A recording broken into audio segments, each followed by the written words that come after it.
Vou justamente aproveitar a presença do vereador Renan Sesquim. Ele é o presidente da comissão processante que envolve o caso contra a vereadora professora Ângela do PSOL. A vereadora falou, prestou seu depoimento, negou veementemente qualquer irregularidade e afirmou que o material que ela distribuiu... Deixa eu te lembrar, quem é a vereadora professora Ângela do PSOL? Vereadora de Curitiba. É aquela que realizou uma audiência pública na Câmara Municipal e distribuiu um panfleto, uma cartilha, em que ensinava como usar drogas.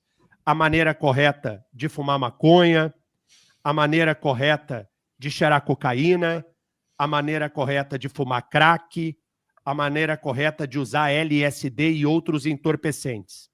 A vereadora explicou que a cartilha foi elaborada internamente pelo gabinete dela, que a supervisão foi da equipe dela e que as informações foram buscadas em órgãos internacionais e no Ministério da Saúde, que ela mesma pagou com recurso próprio a impressão desse material e que ela não teve a intenção, em momento algum, de promover o uso de drogas e sim contenção de danos. A vereadora professora Ângela, ela só não falou o que é a função de um vereador. Vereador tem que legislar, fazer as leis, e ela produzir leis, projetos de lei, e votar os projetos de leis de seus colegas e da prefeitura. Ela é a fiscal do governo, é o seu dever de fiscalização. Ela faria ou deveria fazer a interlocução com deputados estaduais e federais na questão de busca de recursos para o município, e ela representa o seu eleitor. O que ela esqueceu nessa manifestação é de que você distribuir um panfleto com orientação sobre o uso de droga não é compatível com a atividade parlamentar. De qualquer maneira, é a minha opinião. Quem vai dizer se houve ou não houve a quebra de decoro são os vereadores de Curitiba, e eu quero perguntar para o Renan Sesquim, que é o presidente dessa comissão processante, o que acontece a partir de agora, hein, Renan? Bom dia. Bom dia, Denian. Bom dia a todos os ouvintes. Denian, ontem nós fizemos a oitiva com a vereadora professora Ângela do PSOL e a partir de então ela tem até terça-feira próxima, são 5 dias contados, para entregar a sua defesa final através dos seus advogados. Após a entrega da defesa final, nós da comissão processante, eu, vereador Renan Sesquim como presidente, vereador Olímpio, que é o relator deste processo, e o vereador Zezinho do Sabará, que é membro também da comissão, nós temos até o dia 5 de dezembro para finalizar esse processo. Nós não temos um prazo para levar ele para plenário, para aprovar o relatório do relator na comissão e levá-lo a plenário. Mas eu acredito aí que no máximo em 15, 20 dias nós devemos ter esse relatório final votado pela comissão processante. É claro que eu não vou constranger o Renan aqui, até porque não pode adiantar qualquer juízo de valor. O processo ainda não terminou, o Renan é o presidente da comissão processante. Renan ainda vai receber as alegações finais, a defesa final por escrito da vereadora. Depois o relator fará a sua conclusão, o vereador Olímpio vai escrever o seu relatório com a sua indicação de voto, que será avaliada pelos demais membros da comissão processante. Mas eu quero cumprimentar o Renan pela independência que teve na condução desse processo. Não é fácil, a gente sabe que as pressões são pressões enormes que vêm de todo lado, principalmente da esquerda, que não se conforma em ser processada e a possibilidade de cassação do mandato.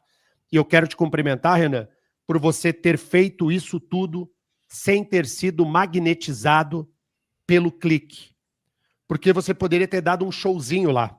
Você poderia ter aparecido, batido na mesa, ter colocado o dedo em riste, ter feito um comportamento que lhe renderia cliques e ganharia seguidores na rede social. E você escolheu fazer o processo como ele tem que ser feito, de forma comedida, tranquila, correta, assegurando à vereadora a ampla defesa, o contraditório, sendo assegurada a ela o devido processo legal e a presunção de inocência.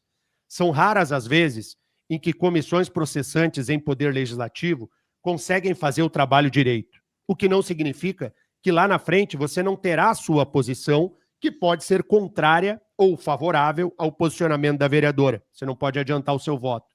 Mas o que eu quero te elogiar aqui é por você fazer as coisas do jeito que elas têm que ser feitas. Nós estamos muito acostumados a ver comissões não darem em nada. Basta a gente perceber o que houve lá na CPI do INSS em Brasília. Parabéns, viu, Renan? Obrigado, Denian.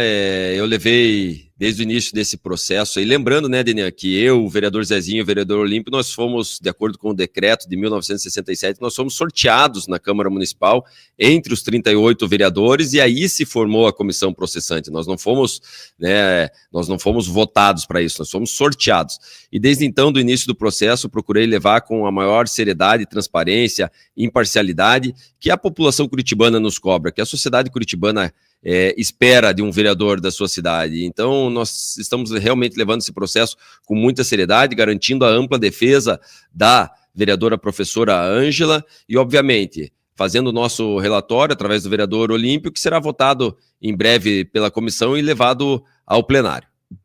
Muito bem, eu quero aqui externar a minha opinião para dizer o seguinte. E isso não é qualquer tipo de pressão sobre os vereadores, me entendam, eu sou um jornalista de opinião e faço isso a minha vida inteira, fui vereador de Curitiba e sou deputado estadual. O que eu vou dizer é o seguinte, a Câmara, se não tomar providências nesse caso, a própria Câmara cairá em descrédito, porque o panfleto é uma vergonha. É próprio de quem não conhece o drama da drogadição, de como é difícil para as famílias que tem alguém que usa drogas dentro de casa, o caos e como isso destrói as famílias, destrói a vida do usuário, de como isso tem um efeito danoso na sociedade e de como essa política é carinhosa, digamos assim, ao uso de drogas, ela tem um nicho bem determinado em uma ideologia partidária e política. A gente consegue identificar as coisas muito bem. Para quem é pai, e eu sou pai, aliás, quero deixar um beijo para minha querida Júlia, que hoje está de aniversário, 20 aninhos. Ela sempre será a minha princesinha. Não sei quantos anos a Júlia terá quando eu partir dessa para outra, mas não importa, ela continuará sendo a princesinha do papai. O Renan tem 2 príncipes em casa. Então, quem é papai, eu tenho 3 príncipes, então todo mundo é príncipe, todo mundo é meu, e eu tenho esse amor por dizer. E todo mundo que é pai sabe o desespero que nós temos de que um traficante não se aproxime dos nossos filhos. E eu não quero que os meus filhos e os filhos dos outros recebam um panfleto ensinando a usar drogas. Eu não quero. Eu não quero que chegue neles. Eu não quero que eles tenham acesso. E eu não quero que isso seja distribuído dentro do prédio público do Poder Legislativo Municipal de Curitiba. É minha opinião. O que a Câmara vai fazer, nós vamos acompanhar para e passo o trabalho do vereador Renan Sesquim. E, Renan, você sabe, né? Cada passo você tem a obrigação de trazer as informações aqui para os ouvintes do Jornal da Mercosul. Sem dúvidas, Denian. Agradeço pelas suas palavras. Quero dizer também, deixar aqui um parabéns especial para a Júlia, que Deus abençoe, com muita saúde, sua filha. E, Denian, realmente, quando você disse, eu sofri muitas pressões. No meu Instagram, eu nunca vi tanto fake no meu Instagram, né? Ameaças, enfim, de ambos os lados. Mas a gente conduziu esse processo aí, está conduzindo e vamos conduzir até o final com essa imparcialidade, com essa transparência. Inclusive, ontem, durante o final da audiência da vereadora professora Ângela, inclusive ela e o seu próprio advogado nos parabenizaram pela condução da comissão, porque a gente não foi lá para tretar, para acusar ninguém. Nós se debruçamos sobre o processo e estamos fazendo o que está de acordo com o decreto, de acordo com a lei. Se a lei tem que funcionar, Denian, como a gente sempre cobra, a lei nesse processo está funcionando. Nós estamos tratando de acordo com a lei, com a seriedade que a sociedade curitibana nos cobra. Muito bem, parabéns ao Renan. Eu já vou falar sobre o Atletiba do fim de semana, quero só trazer uma última notícia da política que é importante. O deputado federal Pedro Lupion confirmou ontem que assumirá o comando do Republicanos no Paraná. O parlamentar já está com a carta de anuência do Progressistas, o seu antigo partido, e agora, numa troca homologada pelo ministro Nunes Marques no TSE, ele vai oficializar nos próximos dias, com a presença do governador de São Paulo, Tarcísio de Freitas, e com o presidente nacional da sigla, Marcos Pereira, o deputado federal Pedro Lupion passa a comandar o Republicanos. Isso é bom para o Republicanos, isso é bom para o povo do Paraná, de ter um presidente com esse quilate em um partido que deve ser um dos principais protagonistas da próxima eleição, porque o Republicanos é o partido do Tarcísio. Se o Tarcísio concorrer à presidência, concorrerá pelo Republicanos. Então, desejo sucesso ao deputado federal Pedro Lupion e que ele toque o partido aí com a mesma seriedade com que ele conduz o seu mandato parlamentar. 7h55, por falar em partido, estou esperando para ver o que vai acontecer com o meu. O que eu recebi de notícias aí é como se viesse um tsunami para arrasar com o que foi feito e com toda a seriedade que eu, o Renan e tantos outros ajudamos a construir. O que eu quero dizer desde já que se as mudanças que estão sendo aventadas acontecerem, eu não fico. Só para dizer, e aí vou inclusive consultar os ouvintes de qual caminho que eles acham que é um caminho melhor. Para mim, é algo que é incompatível com o desenho que vem sendo aventado. Como tudo é notícia que não é confirmada, eu não tenho condições de dividir com vocês aqui, pelo menos não por enquanto.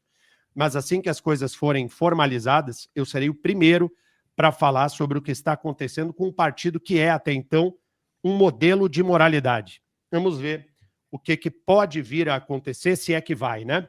7h56, Renan, vamos falar do Atletiba? Quando que é o jogo, hein, Renan?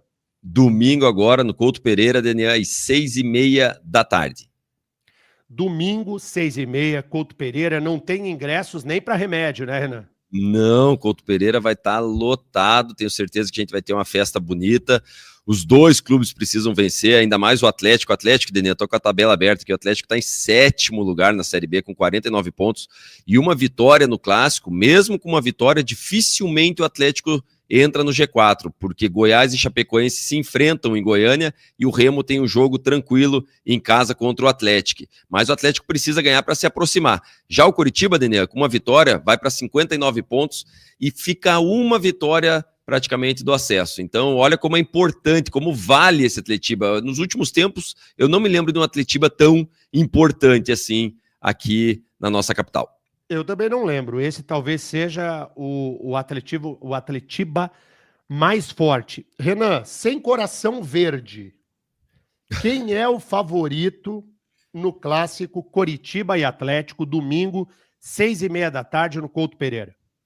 Daniel, eu vou por percentual, tá? Eu diria que tá 70-30. 70 para o Coritiba, 30 para o Atlético. Sendo bem honesto e pelo conhecimento que eu tenho de futebol, o Coritiba joga em casa, com o apoio da sua torcida. O Atlético teve 2 jogadores expulsos no final do jogo, o Mendonça e o zagueiro colombiano Teran, que vinha fazendo um bom campeonato, é um zagueiro que deu consistência para a zaga atleticana e não vai jogar. E o Atlético tá mais desesperado do que o Coritiba, obviamente. O Coritiba é o líder da competição. Então, se tem um favorito para o Clássico, é o Coritiba. E aqui não é o coração falando e nem nada, é o Coritiba mesmo. Também, eu concordo contigo. E o time do Coxa é melhor que o time do Atlético, né, Renan?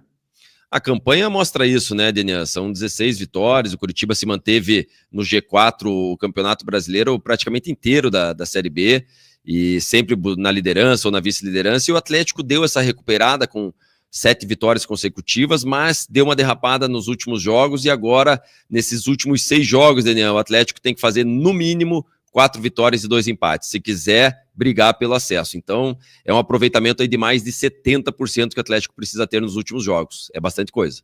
Bastante coisa. Agora, essa questão de time melhor em clássico, isso também tem pouco a dizer, né? Eu já vi muitos Atletibas em que o time do Atlético era muito melhor e o Coxa ganhar e vice-versa. Então vamos acompanhar aqui. Segunda-feira eu te aguardo para a gente fazer um balanço legal do clássico dos clássicos, o Atletiba desse fim de semana. Beleza, Renan? Beleza, Daniel. E só lembrando que houve reunião com a Polícia Militar, com os representantes das torcidas organizadas, para que a gente tenha um Atletiba de paz, tanto dentro de campo, nas arquibancadas e por toda a nossa Curitiba. Se Deus quiser, a gente vai ter um Atletiba sem confusão. Muito bem, Renan, valeu, um grande abraço. Valeu, Daniel, um abração. Pessoal, terminou o jornal desta sexta-feira. Segunda estamos de volta com mais uma edição do Jornal da Mercosul. Um abraço a todos. Tchau, tchau.